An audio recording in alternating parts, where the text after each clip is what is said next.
研究陳皮啊，今日點啊，亮哥？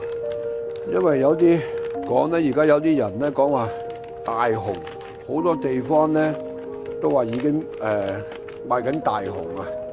其實咧，我就講冬及嘅陳皮咧，12月之前咧就係根本上未有大紅嘅。未有大紅啊？係啊，就算係佢過咗12月就要大紅，但係12月咧都係未紅晒嘅。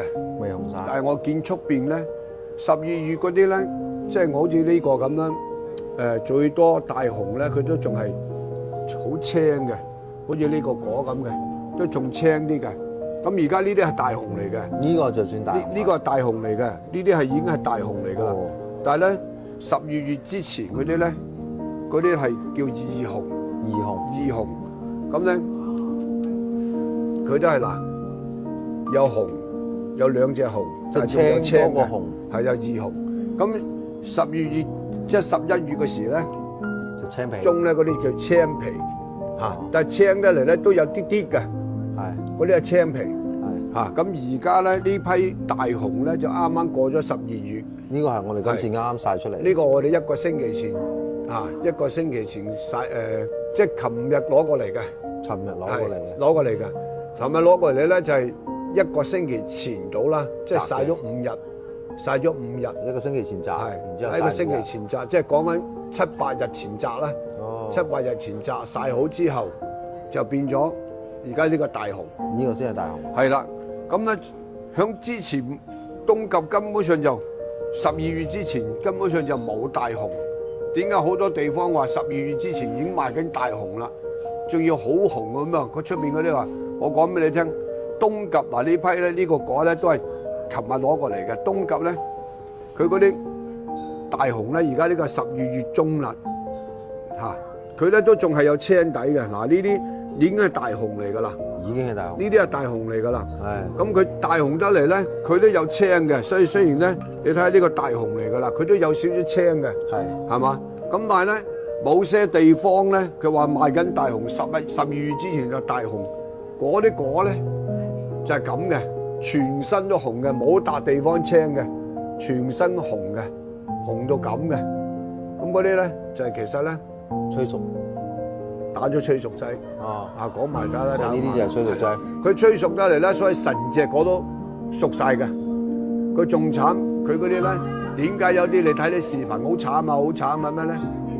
其實咧，佢嗰啲咁啊打咗啲嗰啲紅嗰啲果咧，佢就幾日後就落果噶啦。哦。佢熟透咗之後咧，可能1個星期到啦，佢就要啲果就一定要榨晒啦，唔榨晒就落啦，就會自己跌落嚟。係啦，咁啊真係麻煩啦嗱，講俾你聽，冇定嘅，冇定嘅。係有啲跌咗落嚟冇定嘅。嗱呢個你摸都無意中啊咧冇定嘅。嗱我哋嗰啲係有定嘅。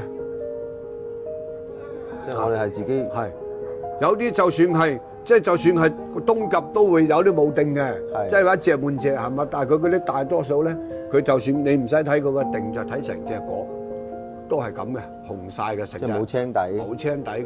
咁我呢啲嗱最紅呢隻㗎啦，最紅呢隻㗎啦，佢都係有啲青青地。係。嚇就呢啲就係咁大紅。天然嘅一個觀感都係。因為咧，其實你要知道啊，冬及點解冇大紅咧？即係話冇紅到好似嗰啲果咧。其實咧，冬及嘅果農啊，佢係盡量做冬前生日已經要摘晒啲果㗎啦。佢盡量冬至前係啦，生日摘晒。同埋咧，佢大紅咧，佢個果農咧好蝕底㗎，佢個果都輕咗㗎啦。哦。個果肉都收縮，個果都輕咗。咁佢賣少咗，係啊，佢嘅成本就貴咗啦。佢賣俾你賺少咗啦。大紅啲大紅個果會收㗎，會收㗎個皮，貴啲㗎，會收㗎，係咪？所以要收㗎，收佢個收肉㗎。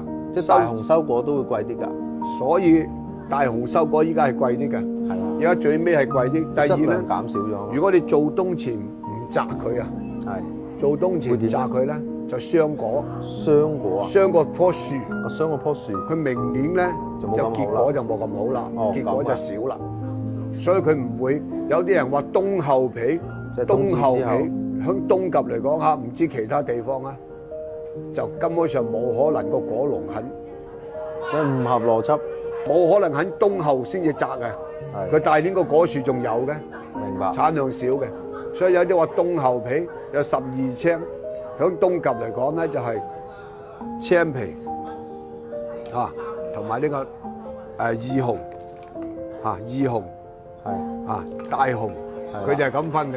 咁嗰啲所謂咩12青冬甲冬後皮咧，其實響東甲嚟講咧，就真係佢哋。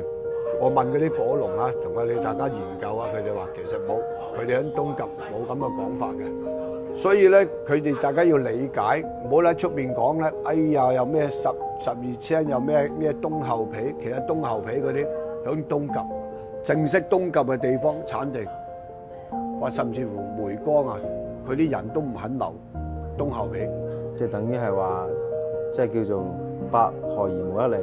係啦，咁佢對個果農第一收成少，所以點解咧大紅話貴就其實係咁嘅。咁啊，你自己考慮啦，我講清楚俾你聽。咁所以有啲地方一早就話有大紅味㗎啦，可以嗰啲12月前就有啲人都話有大紅買啦。咁你買咗你就真係要試清楚自己嗰啲係咩皮，交咗智商稅。係啦，即係呢個要好清楚。